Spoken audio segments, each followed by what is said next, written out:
तो दोस्तों कैसे हैं आप। दोस्तों वर्ग 3 चयन परीक्षा खत्म होने के बाद आज हर एक अभ्यर्थी के मन में दो सवाल सबसे ज़्यादा हैं। पहला, कंडिका 7.7 का असर आपके रिजल्ट पर कैसे पड़ेगा। दूसरा, 100 नंबर के कठिन इस पेपर में फाइनल कट ऑफ क्या रहेगी, कहाँ तक आप अपने आप को सेफ मान सकती हैं। दोस्तों आज के वीडियो में हम फैक्ट्स पर बात करेंगे। क्या 7.7 कंडिका में सुधार के बाद आपकी मेरिट लिस्ट बदल जाएगी और 100 अंकों के पेपर में कहां पर आप सेफ मानकर चलें। दोस्तों अगर आप भी रिजल्ट का इंतजार कर रहे हैं तो ये गहरा विश्लेषण आपके लिए है। वीडियो को अंत तक देखिए क्योंकि बीच में मैं नॉर्मलाइजेशन का वो गणित समझाऊंगा जो आपके कम नंबर होने के बावजूद भी आपका सिलेक्शन करवा सकता है। नॉर्मलाइजेशन में आपके कितने नंबर बढ़ेंगे इसका भी विश्लेषण करेंगे। तो चलें वीडियो शुरू करते हैं। तो दोस्तों सबसे पहले बात करते हैं 7.7 कंडिका केस का विश्लेषण। अभ्यर्थियों की सबसे बड़ी जीत है दोस्तों। आखिर कंडिका 7.7 क्या थी। नियम पुस्तिका रूल बुक के अनुसार इस कंडिका में यह पूछा गया था, क्या उम्मीदवार RCI द्वारा मान्यता प्राप्त 2 वर्षीय विशेष शिक्षा में डिप्लोमा धारक हैं। कई सामान्य डिप्लोमा DLED धारक उम्मीदवारों ने गलती से इसमें हाँ विकल्प चुन लिया था, जिससे उनके चयन और दस्तावेज सत्यापन में संकट आ गया था। दोस्तों कोर्ट का फैसला दिसंबर 2025 में इस मामले में उम्मीदवारों की सबसे बड़ी जीत है। दोस्तों कोर्ट ने तकनीकी त्रुटि को सुधारने के निर्देश दिए। करेक्शन विंडो ओपन हुई। कर्मचारी चयन बोर्ड ESB ने ऐतिहासिक कदम उठाया। दोस्तों परीक्षा के बाद करेक्शन लिंक खोला जिसमें हजारों अभ्यर्थियों ने अपनी गलती सुधारने का मौका मिला। अब यहाँ पर बात होती है कि आखिर इसका असर क्या होगा। अब ऐसे उम्मीदवार को विशेष शिक्षक नहीं माना जाएगा बल्कि वे अपनी वास्तविक योग्यता के अनुसार दोस्तों सामान्य शिक्षक पदों के लिए प्रतिस्पर्धा कर सकेंगे।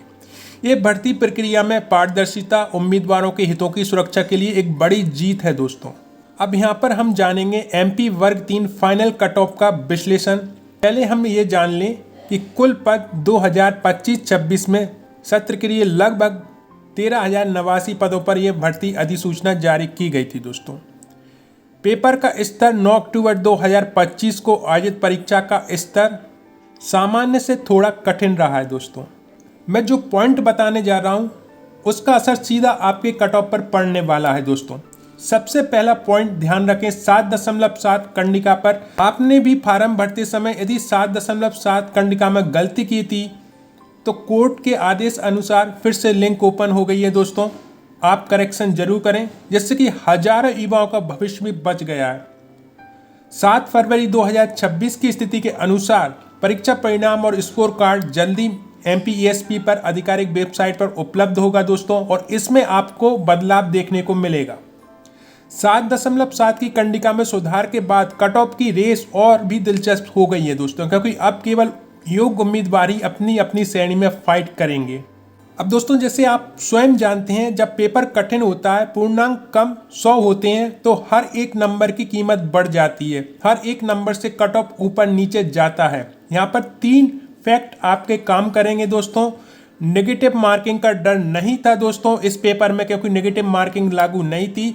फिर दोस्तों एग्जाम कठिन था। विषय की गहराई की बात करें तो पात्रता परीक्षा सामान्य थी, लेकिन चयन परीक्षा में विषय विशेषज्ञता भी पूछी गई थी जिसमें औसत स्कोर गिरा। दोस्तों स्वयं जानते हैं कि हर एक विषय इसमें शामिल किया गया था।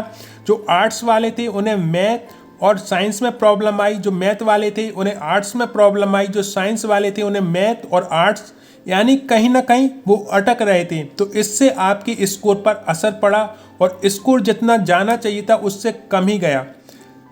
समय प्रबंधन की बात करें 100 कठिन प्रश्नों को हल करने के लिए अभ्यर्थी को काफ़ी संघर्ष करना पड़ा। जो समय दिया गया था उसका प्रबंधन भी उचित नहीं हो पाया। बहुत से लोग जो है प्रश्न भी छोड़ आए थे। दोस्तों ये सभी फैक्ट आपको देखने होंगे कट ऑफ विश्लेषण पर जाने से पहले।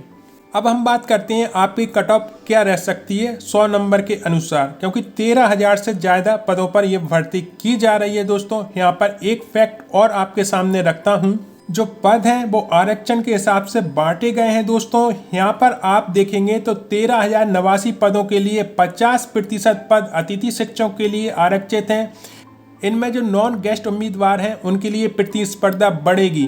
पेपर कठिन था दोस्तों, इसको लाना मुश्किल था। 7.7 जो कंडिका है उसका प्रभाव विशेष शिक्षा भरा था, अब उसे सुधार लिया गया है। वे अब सामान्य कोटे में सीट में आएंगे या अपने वर्ग में फाइट करेंगे दोस्तों, जिससे कि 2-3 नंबर का अंतर पैदा होगा।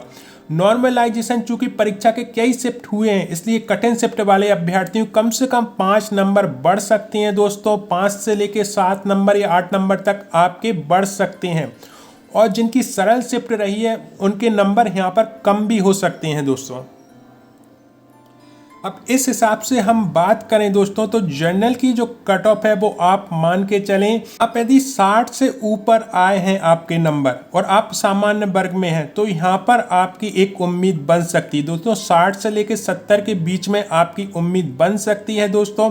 वहीं हम ओबीसी ईडब्ल्यूएस की बात करें दोस्तों तो ये मान के चलें कि आप यदि 55 से ऊपर आपके नंबर आए, 55 से 65 के बीच में आप हैं दोस्तों, तो यहाँ पर आपको मौका मिल सकता है। वहीं हम एससी की बात करें दोस्तों तो यहाँ पर जो आपके नंबर हैं वो 50 से लेके 60 के बीच में हैं, तो निश्चित रूप से एक मौका मिल सकता है। एसटी की बात करें दोस्तों तो आपके 45 से लेके 55 तक आप इसको लेकर आते हैं तो वहाँ पर एक उम्मीद बन सकती है दोस्तों। ये दोस्तों एक तरफा जो रिजर्वेशन है उसके आधार पर है, इसमें और भी रिजर्वेशन शामिल हो जाते हैं, जैसे कि महिला रिजर्वेशन तो कट ऑफ पर असर पड़ेगा, ईडब्ल्यूएस हो गया, या फिर मैं बात करूँ आपके गेस्ट टीचर के रिजर्वेशन का तो उनकी कट ऑफ अलग रहेगी। ये नॉन गेस्ट टीचर का है दोस्तों। और आपसे मैं अनुरोध करूँगा कि अपना स्कोर जो है शिफ्ट के साथ कमेंट बॉक्स में लिखें, जिससे कि और डाटा निकल के सामने आएगा।